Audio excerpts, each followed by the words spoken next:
कहानी की दुनिया चैनल में आप सभी का स्वागत है दोस्तों। आप बीती भाग 7। मेरे चेहरे पर एक तीखी मुस्कान खिल गई। फिर मैं बोली, क्यों नहीं। उसे यह कहाँ पता था कि वह किसके साथ बात कर रहा है और किसे अपने आश्रम लेके जा रहा है। मैं मन ही मन सोचने लगी, तुमने अपने साथ उस हुस्न परी को ले लिया है बाबा, जो तुम्हें अपने हुस्न की गर्मी से जला डालेगी। अगर तुम सचमुच के ही भ्रष्ट निकले तो समझो तुम गए। मैं यह सब सोच ही रही थी, तभी गाड़ी एक भव्य और शानदार महलनुमा कोठी के गेट के सामने आ खड़ी हुई। मैं बुदबुदाई, शायद आश्रम आ गया। इतने में ही उस महात्मा ने ड्राइवर को आदेश दिया कि इस कन्या को गेस्ट रूम में छोड़ आओ।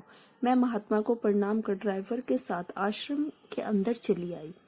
अंदर दीवारों पर बहुत ही खूबसूरत और मनमोहक नक्काशी की गई थी। वह आश्रम कम राजमहल ज्यादा नजर आ रहा था। ड्राइवर एक हॉलनुमा कमरे के दरवाजे की ओर इशारा करते हुए बोला, आप उस कमरे में जाकर आराम कीजिए। जब मैं अंदर पहुंची तो सहसा ही सहम गई, क्योंकि वहां 10-12 खूबसूरत लड़कियां विचित्र मुद्रा में बैठी हुई थी। मुझे देख उन सबके चेहरों पर आश्चर्य के भाव पैदा हो गए थे।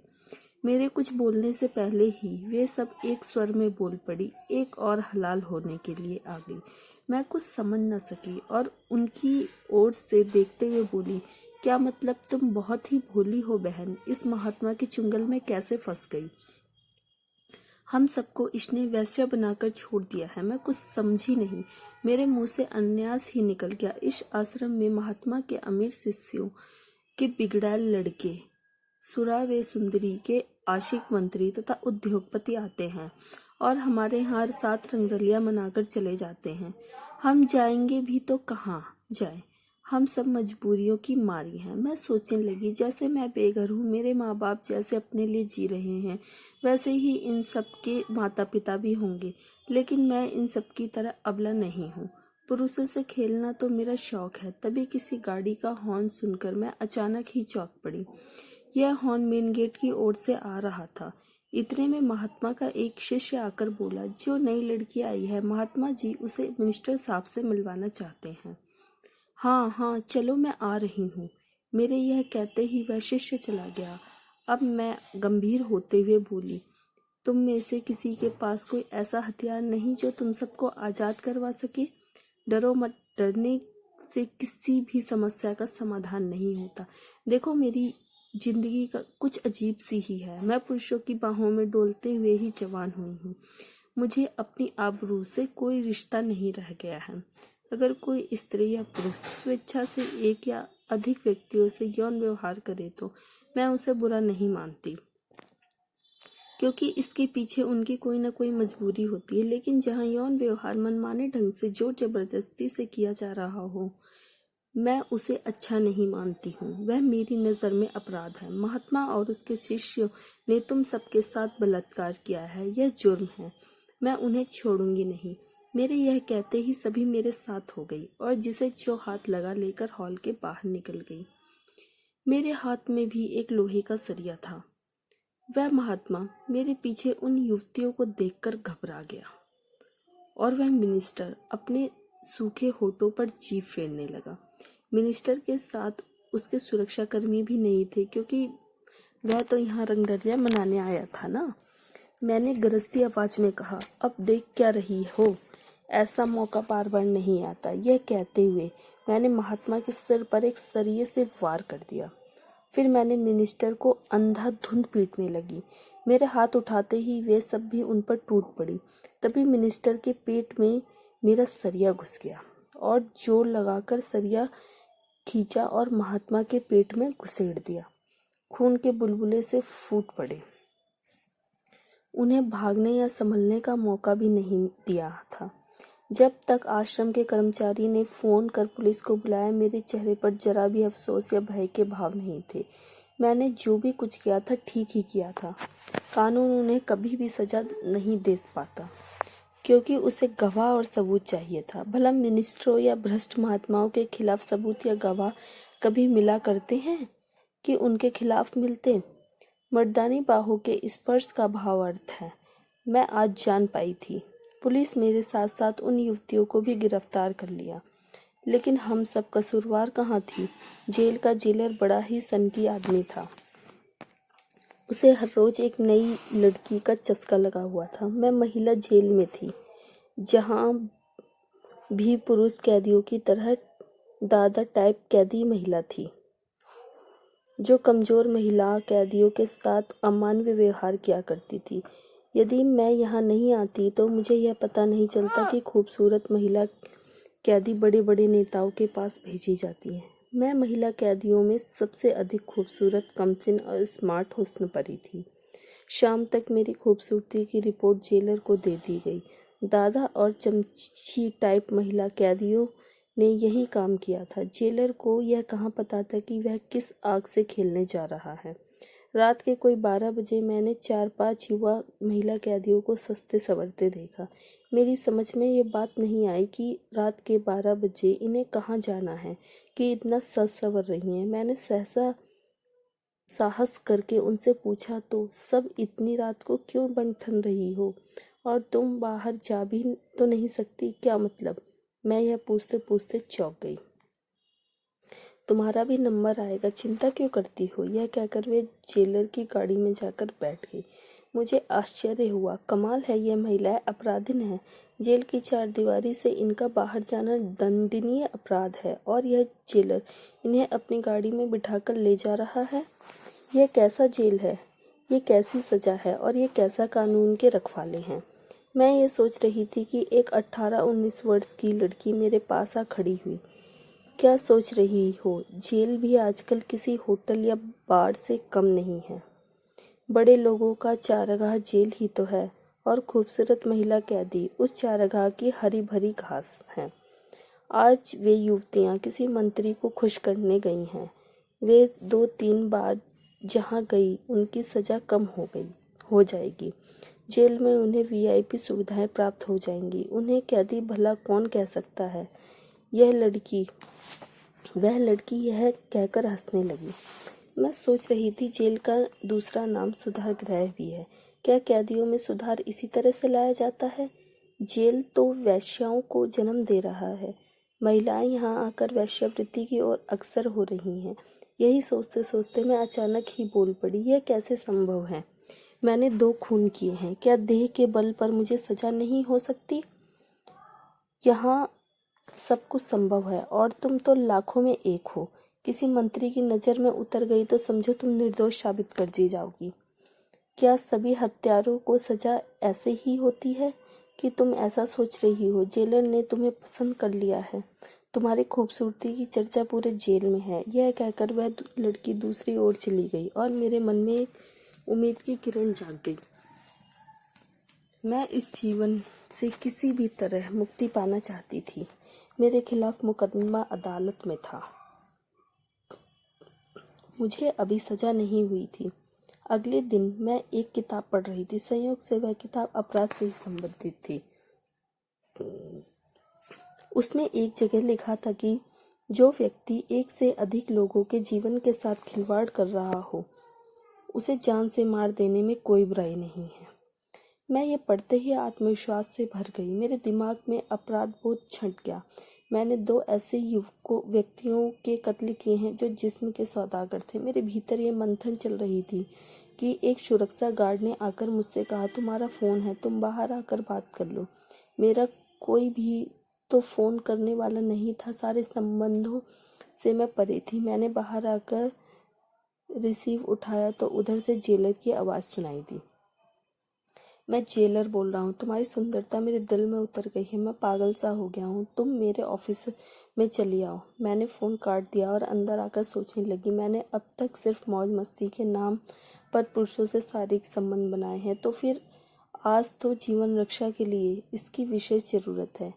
मैंने 2 मशहूर व्यक्तियों का कत्ल किया। मुझे फांसी की सज़ा भी हो सकती है।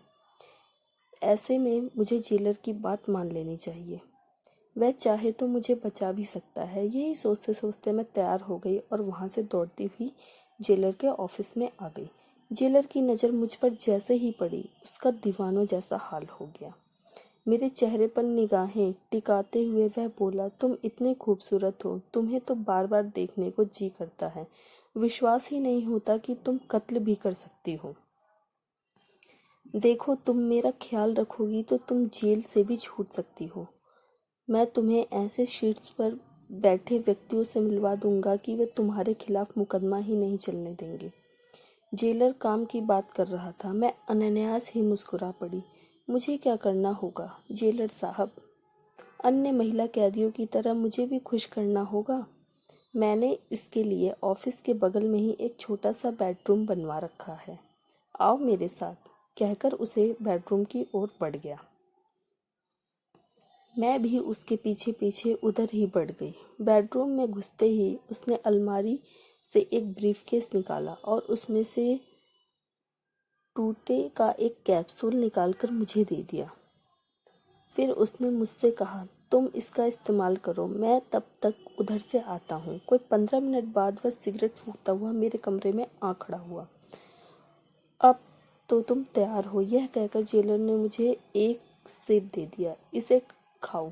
मैं सेब खाने लगी। जब सेब खा लिया तो जेलर मेरे करीब आया और मुझे बाहों में भर लिया। आज पहली बार मैं मर्दानी बाहों का इस्तेमाल अपनी जीवन रक्षा के लिए कर रही थी। यहाँ आनंद की, काम और फायदे की बात ज़्यादा थी। कोई आधे घंटे बाद मैं अपने कपड़े ठीक करती हुई बेडरूम से बाहर आ गई। जहाँ जान बचाने की बात आती है वहाँ सब कुछ जीरो हो जाता है। आज मैं एक ऐसी हुस्न परी बन गई हूँ जिसकी देह जान बचाने के काम आ रही है। यह कोई मामूली बात नहीं है। यही सब सोचते हुए मैं जेल की 4 दीवारों में आके पुनः कैद हो गई।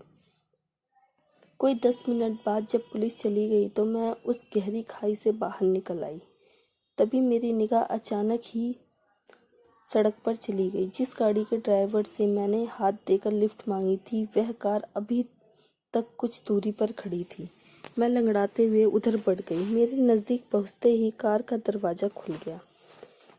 मुझे बड़ा आश्चर्य हुआ। उनकी सहायता के लिए आगे आने पर पहले उनसे ही लड़ना पड़ता है। मंत्री प्रमोद रंजन के जुर्म अत्याचार से वे लड़कियां मुक्त हो गईं। फिर भी उन्हें मुझसे नफरत है क्योंकि उन्हें जिल्लत और अपमान की जिंदगी ही पसंद है।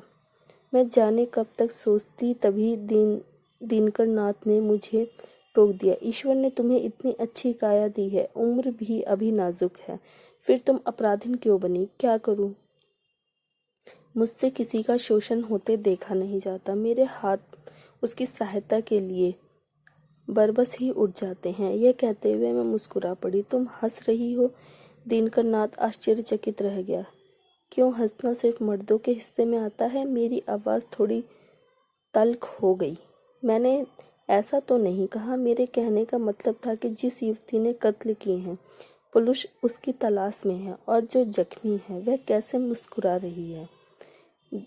दिनकर ने यह कहते ही मैं समझ गई, यह मुझे डराना चाहता है ताकि मैं डरकर इसकी मुट्ठी में कैद हो जाऊं। मैंने रावण और कंस सरीखे दुष्टों का संहार किया है। मैं जुर्म की दुनिया में ही जवान हुई हूँ।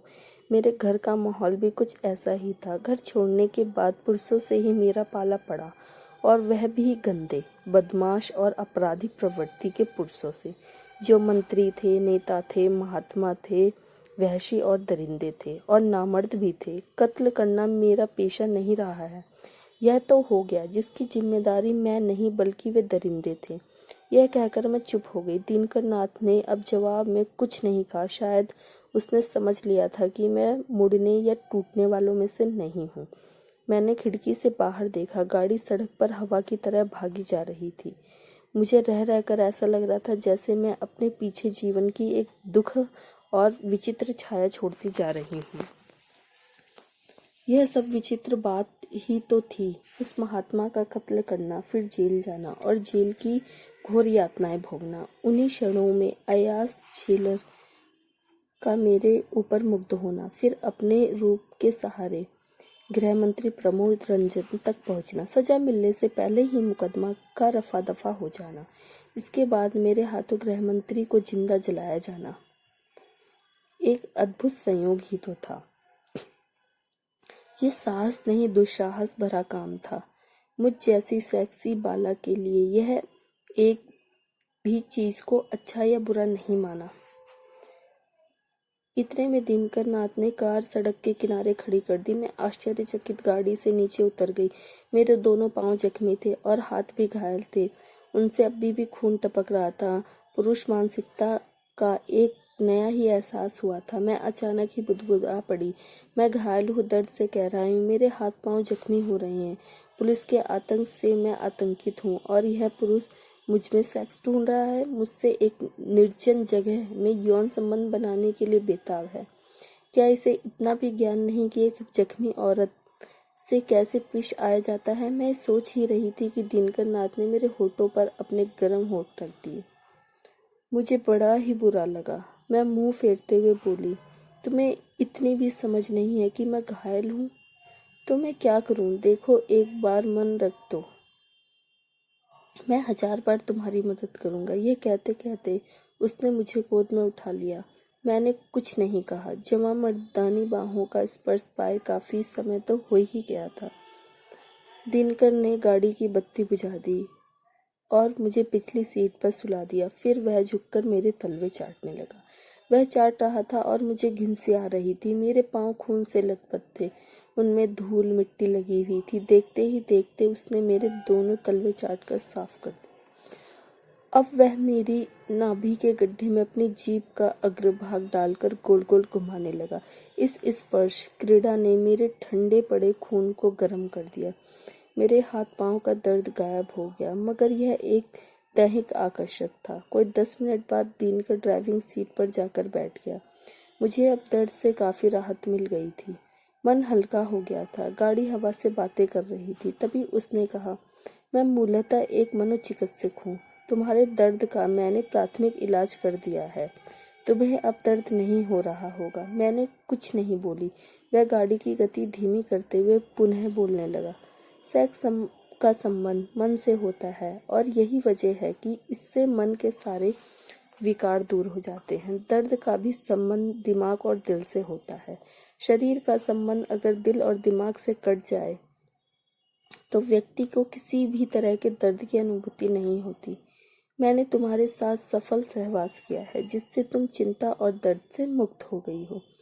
अर्थात मैंने तुम्हारा मानसिक इलाज कर दिया है। अब शारीरिक इलाज करना रह गया है, जो मेरे क्लिनिक में ही संभव है। दिनकर नाथ की इन बातों से मुझे काफी प्रभावित किया। मैं अचानक ही बोल पड़ी, डॉक्टर, अभी और कितनी दूर है तुम्हारा क्लिनिक? अब हम क्लिनिक के नजदीक आ गए हैं। यह कहना था कि गाड़ी एक बिल्डिंग के दरवाजे के सामने आ खड़ी हुई। वह गाड़ी से उतरते हुए बोला, उतरो, मेरा क्लिनिक आ गया। मैं गाड़ी से उतरकर दिनकर नाथ के साथ अंदर की ओर बढ़ गई। दरवाजे से होते हुए जैसे ही हॉलनुमा कमरे में आई तो अचानक ही ठिठक गई। डॉक्टर, तुम मुझे अपने क्लिनिक में ले आए हो या किसी हॉस्पिटल में? जो भी समझ लो, मेरी पूरी दुनिया इसी बिल्डिंग के भीतर है। यहाँ तो काफी मरीज हैं। क्या दुनिया में इतने लोग मनोरोगी हैं? मैं आश्चर्यचकित होकर बोली, इतने में एक भी व्यक्ति स्वाभाविक रूप से मनोरोगी नहीं है। इनको समाज की कुप्रथाओं ने, लोगों की यातनाओं ने मनोरोगी बना दिया है। इनका मेरे सिवा कोई नहीं है। जब तक ये ठीक नहीं होंगे मैं इन्हें यहाँ से जाने नहीं दूंगा। डॉक्टर यह कह के आगे बढ़ गए और मुझे एक शानदार कमरे में छोड़कर स्वयं बाहर चला गया। मैं सोचने लगी, यह डॉक्टर तो एक समाज सेवक है, लाचार और मजबूर लोगों का हमदर्द है। तभी वह बॉक्स लेकर अंदर आया और मेरे जख्मों की मरहम पट्टी करने के बाद बोला, रात काफी हो गई है, अब तुम आराम करो। लेकिन डॉक्टर, मैं एक अपराधी हूँ, ये जानते हुए भी तुम मेरी मदद कर रहे हो। शायद तुम्हें पता नहीं, मैंने गृह मंत्री का कत्ल किया है। पुलिस को अगर पता चल गया तो मेरे साथ तुम्हें भी सजा हो सकती है। यह सुनकर दिनकर नाथ हंसने लगा। मुझे सब पता है, तुमने गृह मंत्री की हत्या की। तुमने क्या किया इससे मुझे कोई मतलब नहीं। तुम एक इंसान हो, वह भी घायल हो। मेरा काम घायलों का इलाज करना है। मैं अपना काम कर रहा हूँ। पुलिस तुम्हें यहाँ से पकड़ कर ले जाएगी तो वह अपना काम करेगी। इस संसार में सभी अपना अपना काम करते हैं। तुमने भी तो यह अपना काम ही किया है। दिनकर नाथ यह कहकर चला गया। मैं बिस्तर पर लेटी लेटी सोच रही थी, इस डॉक्टर का कैरेक्टर भी विचित्र है। यह मनोचिकित्सक तो है पर कैरेक्टर का सही नहीं लगता। फिर मेरी आंख लग गई और मैं बेसुध बिस्तर पर सो गई। अभी आंखों में नींद आई ही थी कि किसी चीज के गिरने की आवाज मेरी आंख खुल गई। मैं हड़बड़ा कर बिस्तर पर उठकर बैठ गई। मेरा मन बड़ा ही अशांत हो गया। फिर ना जाने दिमाग में क्या आया, मैं दरवाजे से निकलकर बरामदे में आई। बरामदे से सटे हुए 2 कमरे थे। इतने में मेरी निगाह सामने वाले कमरे में चली गई। मैंने देखा डॉक्टर दिनकर नाथ एक 18 वर्षीय लड़की से हाथापाई कर रहा था और उसके एक हाथ में इंजेक्शन थी। वह लड़की गिड़गिड़ा रही थी। डॉक्टर, यह अच्छी बात नहीं है। डॉक्टर तो भगवान की तरह होता है। मैं आज ये इंजेक्शन नहीं लूंगी। दवाई के नाम पर तुम रोजाना ही बेहोशी का इंजेक्शन मुझे दे देते हो और फिर अपनी मनमानी करते हो। तुम ऐसा नहीं कह सकती। तुम्हारा इलाज ही यही है। डॉक्टर, इलाज के नाम पर क्यों व्यवहार विचार करते हो? मरोगे तो कोई फेंकने वाला भी नहीं होगा। वह लड़की यह कहते कहते डॉक्टर पर पूरी ताकत से टूट पड़ी। तभी डॉक्टर ने उसके नितंब में इंजेक्शन दे दिया। कुछ देर तक वह छटपटाई, फिर बिस्तर पर धड़ाम से गिर पड़ी। डॉक्टर दिनकर नाथ गुस्से में बड़बड़ाए, एक तो इन लोगों को पुलिस से बचाओ, ऊपर से इनके नखरे सहो। मैं इसकी कीमत तो वसूलूंगा ही। मुझे देह सुख के अलावा ये लोग देती ही क्या है? डॉक्टर दिनकर यह कहकर उस लड़की की ओर मुड़ा और उसके कपड़े खोलने लगा। मैं आंखें बंद कर कमरे में वापस आ गई। मेरा खून गुस्से से खौल रहा था। मैं अब समझ गई थी कि डॉक्टर दिनकर नाथ इतना गिरा हुआ आदमी है जो शव पद के साथ भी सहवास कर सकता है। इंजेक्शन देकर लड़की को बेहोश करना, फिर उसे नंगा कर उसकी देह से घंटों खेलना, यही तो मुझे पसंद नहीं है। एक से अधिक लोगों से यौन व्यवहार करने में मैं विरोधी नहीं हूँ। मैं तो यौन हिंसा की कट्टर विरोधी हूँ। किसी की इच्छा के बिना किसी को बेहोश कर यौन संबंध बनाना मेरी दृष्टि में बहुत बड़ा अपराध है। मैं समझ नहीं पा रही थी कि लोग इतने क्रूर और अमानवीय क्यों होते जा रहे हैं। समाज में व्यवस्था स्त्रियों से ही बनी हुई है। अगर पुरुष उन्हें भी अपनी तरह भ्रष्ट और चरित्रहीन बना देंगे तो फिर पूरी दुनिया में कोहराम सा मच जाएगा। मैं गुस्से के मारे थर-थर कांपने लगी। लेकिन गुस्सा हर समस्या का समाधान नहीं होता। यही सोचकर धीरे धीरे नॉर्मल हो गई। इसी उधेड़-बुन में सुबह हो गई। डॉक्टर दिनकर नाथ 2 दिन के लिए सुबह की फ्लाइट से कहीं चला गया था। मैं बहुत ही खुश थी। मेरा जख्म भी अब काफी भर गया था। मैंने धीरे धीरे चलकर बिल्डिंग के सभी कमरों का निरीक्षण किया। उस बिल्डिंग में कुल 200 लड़कियां थीं, जिसमें से एक भी ऐसी नहीं थी जिसे मनोरोगी कहा जा सकता था।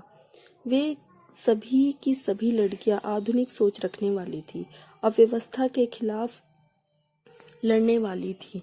तभी तो लोगों ने उन्हें मनोरोगी घोषित कर दिया था। वे सभी की सभी पुलिस और समाज की नज़रों में अपराधी और मुजरिम थी, लेकिन वास्तव में वे अपराधी नहीं थी। मुझे एक ऐसे ही रुझारू महिला युवा दल की जरूरत थी। उन 200 लड़कियों में से कौन उसकी नेता है, उसका पता लगाना मेरे लिए बहुत ही जरूरी था। मैंने अगले पल ही इसका पता लगाना काम शुरू कर दिया। सबसे बात करके देखा तो नीना उनकी नेता निकली। सभी लड़कियां उसकी बात मानती थी, उस पर विश्वास भी करती थी। मैंने नीना के कमरे में पहुंची तो वह हड़बड़ाकर खड़ी हो गई। मैंने उसे बिठाते हुए कहा, बैठ जाओ बहन, मुझे पता है तुम एक मनोरोगी नहीं हो। यह डॉक्टर मनोरोगी है, अपने पेशे की आड़ में लड़कियों की मजबूरी का फायदा उठा रहा है। वैसे क्या तुम बता सकती हो कि इन लड़कियों ने अभी क्या अपराध किए हैं? नीना 2 कदम पीछे हटते हुए बोली, तुम कौन हो? मैं भी तो तुम सबकी तरह ही परिस्थितियों की मारी हूँ। अव्यवस्था के खिलाफ, यौन शोषण के खिलाफ आवाज बुलंद करने का अपराध मैंने किया है। तुम ही बोलो, कोई पुरुष किसी स्त्री के साथ जबरदस्ती करता है तो क्या उसको सजा देना गुनाह है? मैं एक सांस में ही बोल गई, नहीं, यह भला गुनाह कैसे हो सकता है? मैंने बस यही गुनाह किया है कि मेरी आवाज़ सुनते ही नीना बोल पड़ी, इन लड़कियों ने भी और मैंने भी ऐसा ही गुनाह किया है। हम सब पुलिस हिरासत से भागी हुई मुजरिम हैं। डॉक्टर ने हमें पनाह दी है, जिसकी कीमत हमारी देह से वसूल रहा है। तुम सब एकजुट होकर बगावत क्यों नहीं करती हो? पुलिस से कब तक छुपती रहोगी? इस तरह से तो पूरी उम्र वेश्यावृत्ति करते ही गुजर जाएगी। फिर भी मुजरिम होने का ठप्पा ही लगा रहेगा। नीना मेरी बात समझ गई। उसने सभी लड़कियों को बारी बारी से यथार्थ का ज्ञान करा दिया। मैंने उसमें क्रांति की चिंगारी फेंक दी थी। पुलिस से भयभीत, मजबूर और निसहाय लड़कियां हॉल में आकर जमा हो गई, जिस कारण वहां की नर्स, डॉक्टर्स आदि घबरा गए। दिनकर नाथ वहां था नहीं। मैंने कहा, शहर के मुख्य बाजार की ओर बढ़ चलो। अब हमारा पुलिस भी कुछ नहीं बिगाड़ सकती। 200 युवा लड़कियों की भीड़ मामूली भीड़ नहीं हो सकती है। हम जिधर भी निकलती लोगों की हवा गुम हो जाती। चौक पर पहुंचकर हम सब खड़ी हो गई। मैं उनकी नेता थी। वहीं पर भाषण देने के लिए बने पत्थर के मंच पर मैं कूदकर चढ़ गई। भीड़ से भीड़ इकट्ठा होती है। 200 लड़कियों की भीड़ ने कोई 200 की भीड़ जमा कर दी।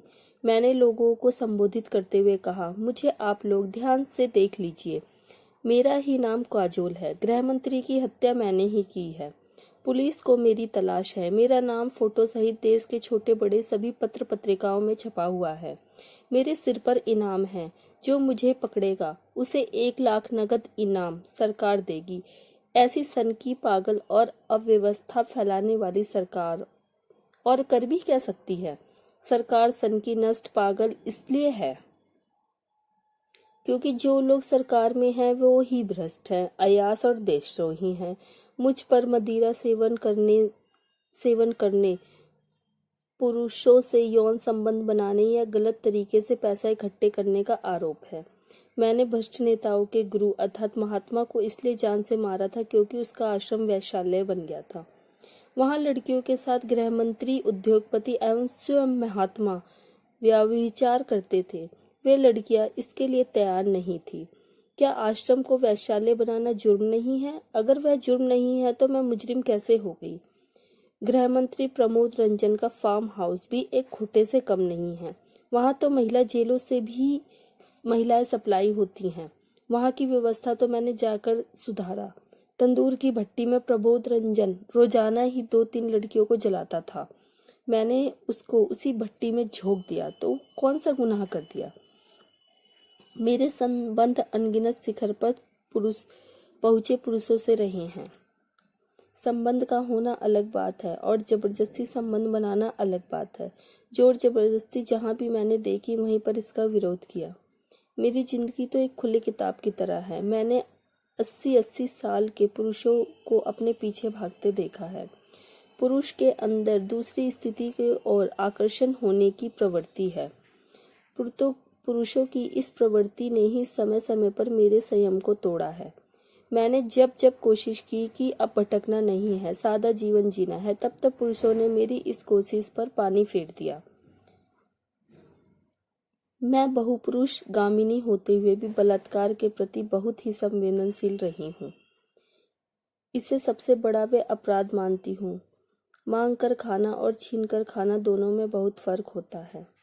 मैंने जिन लोगों की हत्याएं की है उनमें छीन कर खाने की प्रवृत्ति रही है। वे एक आक्रामकता थे, बर्बर के थे, समाज को अपने ढंग से चलाना चाहते थे। मुझे फांसी भी हो सकती है या उम्र कैद की सजा भी हो सकती है या फिर मुझे बाइज्जत बरी भी किया जा सकता है। मेरे साथ कैसा भी सुलूक हो, मुझे इसकी चिंता नहीं। लेकिन मैं पूछती हूँ, महात्मा जी के आश्रम से, प्रमोद रंजन के फार्म हाउस, अब दिनकर नाथ के हॉस्पिटल से जो लड़कियां बदहाल जिंदगी के लिए बाहर आई हैं, उन लोगों के अत्याचारों की चश्मदीद गवाह है। इसके बारे में पुलिस का क्या ख्याल है? उन लोगों पर वह क्या कार्यवाही कर रही हैं? डॉक्टर दिनकर नाथ भ्रष्ट डॉक्टरों का नमूना है। वह मजबूर लड़कियों को बेहोशी की दवाइयां देकर उनके मृत समान शरीर से खेलता है। होशो हवास में यौन संबंध बनाना तो मेरी समझ में आता है, पर बेहोश कर स्त्री की देह को रौंदना, यह कहाँ का तरीका है? दिनकर नाथ के बारे में पुलिस चुप है क्योंकि उसकी पहुंच दूर तक है। मैं थूकती हूँ ऐसे डरपोक प्रशासन पे।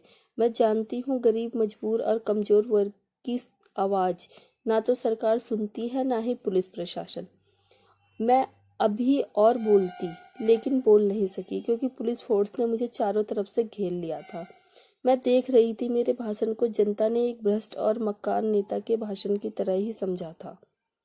किसी ने मेरी बातों पर विश्वास नहीं किया था। लोग एक बदनाम व्यक्ति की सही बात भी कहाँ मानते हैं। पुलिस बेकार में ही मुझ पर राइफलें और मशीन गन तान कर खड़ी थी। मेरा तो भागने का कोई इरादा ही नहीं था। यहाँ ना तो मुझे इस बात का दुख था कि मैंने दिनकर नाथ को यूं ही छोड़ दिया। मेरे मंच से कूदते ही पुलिस ने मुझे गिरफ्तार कर लिया। मेरे साथ साथ वो 200 लड़कियां भी थी। आगे की कहानी जानने के लिए आप बीती भाग 8 देखें। दोस्तों, आगे की कहानी और भी रोमांचक होने वाली है। आगे के भाग देखने के लिए आप हमारे चैनल कहानी की दुनिया को सब्सक्राइब कर लें और बेल आइकन का बटन प्रेस कर दें, ताकि जब भी हम अपना अगला भाग डालें या और भी बहुत सी रोमांचक वीडियो डालें तो वीडियो सबसे पहले आप तक पहुंचे। दोस्तों, अगर वीडियो अच्छी लगे तो लाइक करें, कमेंट करें और ज़्यादा से ज़्यादा शेयर करें और चैनल को सब्सक्राइब कर लें। धन्यवाद दोस्तों, और आप हमें अपना प्यार यूं ही देते रहें। Okay, bye bye.